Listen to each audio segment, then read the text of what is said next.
10,000 টকা বিহালীত দি আমি আৰম্ভ কৰি দিছো বানপানীৰ আগত লাগে নে পিছত লাগে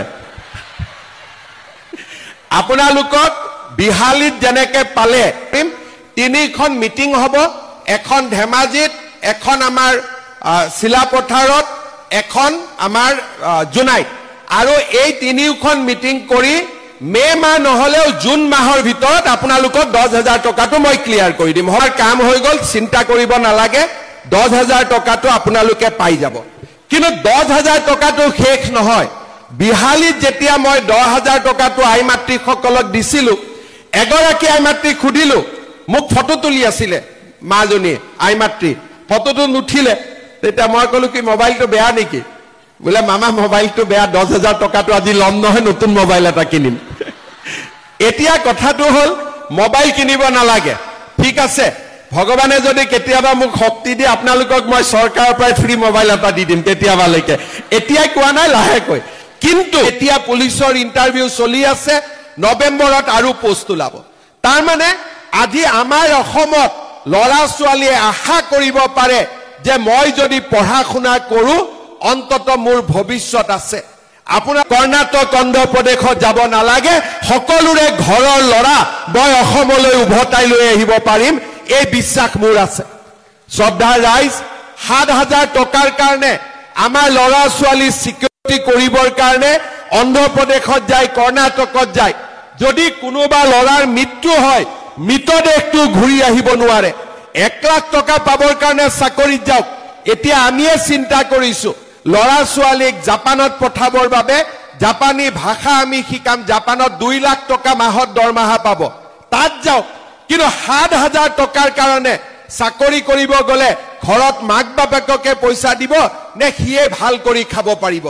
আজি অসমত আমি যদি এই 5 লাখ কোটি টকাৰ উদ্যোগ বনাব পাৰো লাহে লাহে অসম পেটৰ লৰা ছোৱালী কৰ্ণাটক হায়দৰাবাদত 7,000 টকাৰ কাৰণে চাকৰি কৰিব যাব নালাগে সকলো লৰাক আমি অসমলৈ ধেমাজিলৈ উভতাই আনিব পাৰিম আজি 5 বছৰত যোৱা 4টা বছৰত সেই আত্মবিশ্বাসৰ মাজেৰে আমি কাম কৰিছো আমি 830 টকা দি আমি 22 লাখ পৰিয়ালক অৰুণোদয় আঁচনি দিছিলো এতিয়া আপোনালোকৰ মাজত ফৰ্ম ফিলআপ হৈ আছে এতিয়া আমি অৰুণোদয় আঁচনি 22 লাখৰ পৰা 40 লাখলৈকে লৈ যাম তাৰ মানে মোটামুটি এটা সমষ্টিত 40,000 পৰিয়ালে অৰুণোদয় আঁচনি লাভ কৰিব মোক ভুৱন পেগু ৰনোজ পেগু ডাঙৰীয়াই কৈছে যে আমাৰ গোটেইখিনি হৈ গৈছে আৰু 3-4 হাজাৰ যদি বেছিকৈ অৰুণোদয় পাওঁ আমি গোটেইখিনিকে বিলাই দিব পাৰিম মই আজিয়ে কৈছো যে প্ৰত্যেক ঘৰ দুখীয়া পৰিয়ালে অৰুণোদয় পাব লাগে ধেমাজি শিশিৰ বৰগাঁও জুনাইৰ কাৰণে আৰু 3-4 হাজাৰ আৰু অৰুণোদয় বঢ়াই দিম যাতে সকলো মানুহে অৰুণোদয় আঁচনি পাব পাৰে কোনো বাদ পৰিব নালাগে সকলো মানুহকে আমি দিব পাৰো শ্ৰদ্ধা ৰাইজ এৰিত নাম লিখি লব আৰু ইলেকশ্যনৰ পিছতে আমি তেওঁলোককো দি সকলোকে আমি অৰুণোদয় আঁচনিৰ মাজত সোমাই লম এইটোৱে হৈছে আমাৰ দায়িত্ব আৰু কৰ্তব্য মই আমাৰ যিসকল ইলেকশ্যনত উঠিছে তেওঁলোকক মই অনুৰোধ কৰিম গাঁৱত যেতিয়া আমি যাম কোনোবা বিধৱা মানুহ দেখা পাম মইতো মুখ্যমন্ত্ৰী সব গাঁৱততো যাব নোৱাৰো কিন্তু আমাৰ প্ৰাৰ্থীসকল গাঁৱত যাব আপোনালোকৰ মাজত যাব কোনোবা দুখীয়া মানুহে অৰুণোদয় পোৱা নাই কোনোবা বিধৱা মানুহে অৰুণোদয় পোৱা নাই কোনোবা বিয়া নোহোৱা ছোৱালীয়ে অৰুণোদয় পোৱা নাই এইবাৰ দুখীয়া মানুহে অৰুণোদয় পোৱা নাই এইবাৰ সকলোৰে নাম লিখি লৈ আহিব যেতিয়া আমি জুন মাহত নতুন অৰুণোদয় দিম সকলো মানুহে যাতে এইবাৰ অৰুণোদয় পাব পাৰে দুখীয়া মানুহ যাতে কোনো অৰুণোদয়ৰ পৰা বাদ পৰি যাব নালাগে শ্ৰদ্ধা ৰাইজ আপোনালোকে চিন্তা কৰক যোৱা লোকসভা ইলেকশ্যনৰ সময়ত মই কৈ গৈছিলো যে ঘৰ পাবৰ কাৰণে যি জিঅ টেগিং আছে এইবাৰ মই আত্মসহায়ক গোট জীৱিকা সখী দি জিঅ টেগিং কৰাম এইবাৰ জিঅ টেগিং হল নে নাই ভাল কৰি আপোনালোকে কওক আগতকৈ ভাল হল নে নাই এতিয়া ইমানটোলৈকে আমি নিয়ম কৰিব খুজিছো যে যিবিলাকৰ নাম কিবা কাৰণত জীৱিকা সখী বাইদেউসকলেও লোৱা নাই এতিয়া আমি আপোনালোকক এটা সুবিধা দিম নিজৰ ঘৰৰ জিঅ টেগিং যাতে নিজে আপোনালোকে কৰি দিব পাৰে কাৰো ওচৰত হাত পাতিব নালাগে তাৰ মানে এইবাৰ মই অৰুণোদয় সকলোকে দিয়াৰ কাম সম্পূৰ্ণ কৰিম দ্বিতীয়তে ঘৰৰ যাতে লিষ্টত আমাৰ প্ৰতিগৰাকী আগতে নোপোৱা মানুহৰ ঘৰ আহিব পাৰে দুখীয়া মানুহৰ নাম ঘৰৰ লিষ্টত সোমাব পাৰে এমপি ইলেকশ্যনৰ সময়ত মই কৈ গৈছিলো অসমৰ কতো নাই আগতে কমপ্লেইন আছিলে জিঅ' টেগিং ললে টকা দিব লাগে 10,000 দিব লাগে 15,000 দিব লাগে 20,000 দিব লাগে এইবাৰ জিঅ' টেগিং মোটামুটি বিনা পইচাত টেগিং হৈছে না নাই কৰবাত যদি কোনবাই চাহ একাপ খাইছে বেলেগ কথা কিন্তু পইচা লবতো কোনেও হা কৰা নাই কৰিছে নেকি অৰ্থাৎ লাহে লাহে আমি অসমখনৰ পৰিৱৰ্তন কৰি আনি আছো শ্ৰদ্ধাৰ ৰাইজ এইবাৰ আমি আৰু কেইটামান নতুন কাম কৰিব খুজিছো যোৱা এপ্ৰিল মাহৰ 1 তাৰিখৰ পৰা ইলেক্ট্ৰিচিটি বিলৰ দাম মই 1 টকা কমাই দিছো এইবাৰ যেতিয়া ইলেক্ট্ৰিচিটি বিল আহিব আগতকৈ 1 টকা আপোনালোকৰ দাম কমি আহিব নৱেম্বৰ মাহত অক্টোবৰ মাহত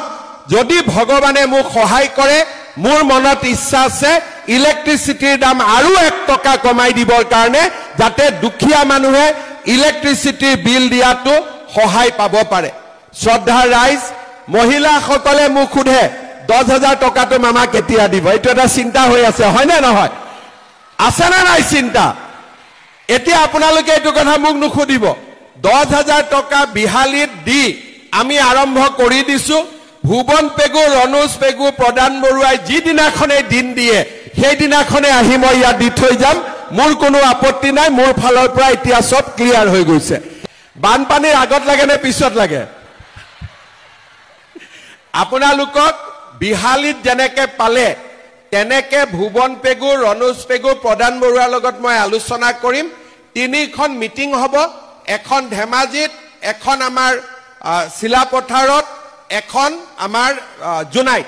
আৰু এই তিনিখন মিটিং কৰি মে মাহ নহলেও জুন মাহৰ ভিতৰত আপোনালোকক 10,000 টকাটো মই ক্লিয়াৰ কৰি দিম হ'ব ডাঙৰকে হাত চাপৰে এতিয়া আকৌ কোনোবাই ৰেকৰ্ড টেকৰ্ড কৰি লওক জুনৰ ভিতৰত দিম বুলি কৈছো তেতিয়াহে মোক মনত পেলাই দিব পাৰিব হয় নে নহয় এতিয়া আমাৰ কাম হৈ গল চিন্তা কৰিব নালাগে 10,000 টকাটো আপোনালোকে পাই যাব কিন্তু 10,000 টকাটো শেষ নহয় বিহালীত যেতিয়া মই 10,000 টকাটো আই মাতৃ সকলক দিছিলো এগৰাকী আই মাতৃ খুদিলো মোক ফটো তুলি আছিলে মাজনী আই মাতৃ ফটোটো নুঠিলে তেতিয়া মই কলো কি মোবাইলটো বেয়া নেকি বোলে মামা মোবাইলটো বেয়া 10,000 টকাটো আজি লম নহয় নতুন মোবাইল এটা কিনিম এতিয়া কথাটো হল মোবাইল কিনিব নালাগে ঠিক আছে ভগৱানে যদি কেতিয়াবা মোক শক্তি দিয়ে আপোনালোকক মই চৰকাৰৰ পৰা ফ্ৰী মোবাইল এটা দি দিম কেতিয়াবালৈকে এতিয়াই কোৱা নাই লাহেকৈ কিন্তু এই 10,000 টকাটো আমি যোনদিনাখন পাম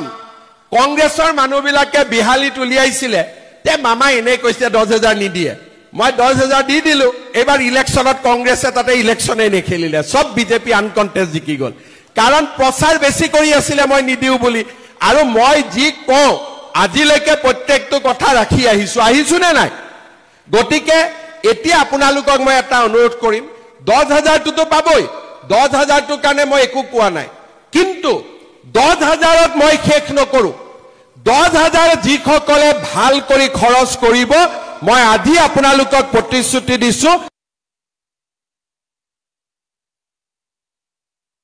টকাটো খালি আপোনালোক খৰচ নকৰিব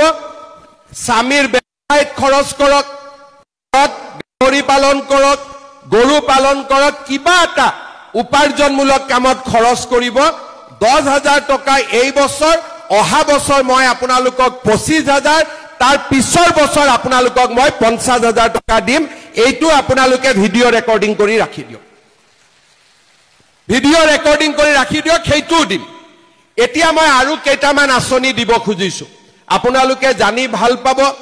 যে আমাৰ অসমত যেতিয়া প্ৰথম ৰেচন কাৰ্ডখন ওলাইছিলে তেতিয়া ৰেচন কাৰ্ডত চাউল আছিলে আমি দামেদি কিনিব লাগিছিল